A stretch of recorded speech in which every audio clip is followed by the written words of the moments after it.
काठमाडौँको एक सानो गल्लीमा सबिन नाम गरेको युवक बस्थे। उसको बुवा-आमा गाउँमै खेतीपाती गर्नुहुन्थ्यो। सबिन काठमाडौँमा बसेर पढाइ साथसाथै पार्ट टाइम काम पनि गर्थे। किनभने तिनले आफ्नो पढाइ र दैनिकी खर्च आफैले गर्नुपर्ने हुन्थ्यो। उनले जीवनमा धेरै मेहनत गरेर आफ्नो भविष्य बनाउन खोज्दै थिए। सबिनले काठमाडौँको गल्लीमा एउटा सानो कोठा लगेका थिए र त्यो कोठाभित्र एउटा टेबल, एउटा पलङ र एउटा पुरानो ल्यापटप थियो र त्यही उनको संसार थियो। सबिन बिहान 6 बजे उठ्थे र एक कप चिया पिउँथे अनि अफिसतिर जान्थे। अफिस भनेको एउटा डेलिभरी कम्पनी थियो जहाँ तिनले डेलिभरी बोयको रूपमा काम गर्ने गर्थे। उनले बाइकमा सामानहरू पुर्याउने गर्थे। दिनभरि पसिनाले भिज्थे तर हाँस्दै हाँस्दै काम गर्थे। सायद उनले आफ्नो बुवाले भनेको कुराहरू सम्झिन्थे। पैसाले मान्छे होइन, मान्छेले पैसा बनाउँछ छोरा।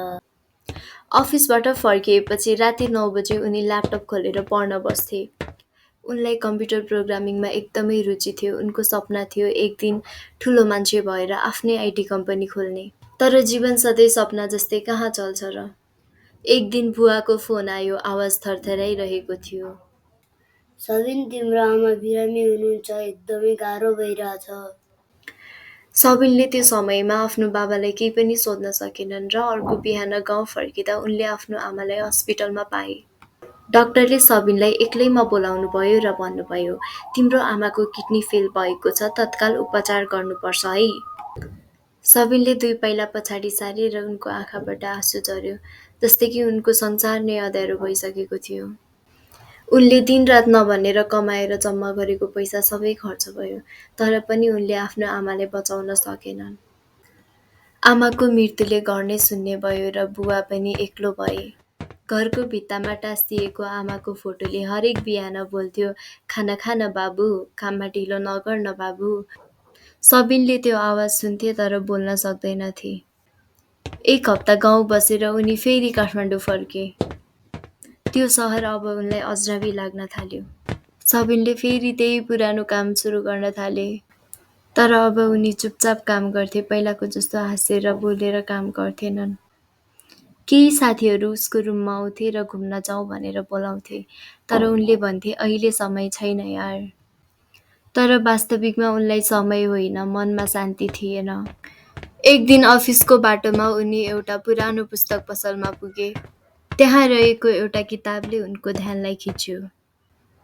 त्यो किताबको नाम थियो your life is your story. त्यो किताब पढ्दै गर्दा उनले महसुस गरे, जीवनले कहिलेकाहीँ तोड्ने गर्छ ताकि तिमी फेरि नयाँ रूपमा निर्माण होस् भनेर।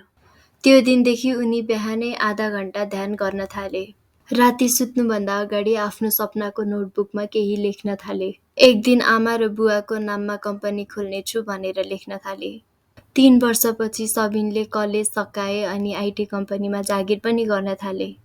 दिनरात मेहनत गरे, प्रोजेक्टहरू सिके, नयाँ आइडियाहरू तयार पारे। हिजो बाइकमा सामान पुर्याउने युवक आज कम्पनीको सर्भर ह्यान्डल गर्न थालेका थिए।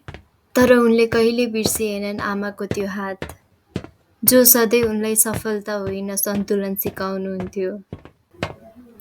5 वर्षपछि सबिनले आफ्नो सानो कम्पनी सुरु गरे र कम्पनीको नाम राखे आमा टेक सल्युसन। नाम सुन्दा सबैले उसलाई सोधे, किन यस्तो नाम? योभन्दा धेरै राम्रो नामहरू पनि छ। यो नाम राख्नुको रिजन चाहिँ के हो? तर उनी मुस्कुराए अनि उनले भने, किनभने यो कम्पनी मेरो आमाको अधुरो सपना पूरा गर्न बनेको हो। त्यो कम्पनीले सुरुवातमा मात्र 2 जना कर्मचारीबाट सुरु गरेको थियो। आज 30 जनाको टिम छ र देशभरिका ग्राहकहरू छन्। सबिन अहिले पनि बिहान चिया खानु अघि आमाको फोटो हेर्छन् र भन्छन्, तपाईको आशीर्वादले म सफल भइरहेको छु आमा। उनको बुवाले अब गर्वले भन्ने गर्नुहुन्छ, मेरो छोराले अब अरूको लागि रोजगारी दिन्छ भनेर। जीवनले धेरै चोट दिएको थियो तर सबिनले बुझे, जीवनमा जे गुमाउँछौ त्यो कहिलेकाहीँ तिमीलाई आफूलाई फेला पार्नको लागि गुमाउँछौ।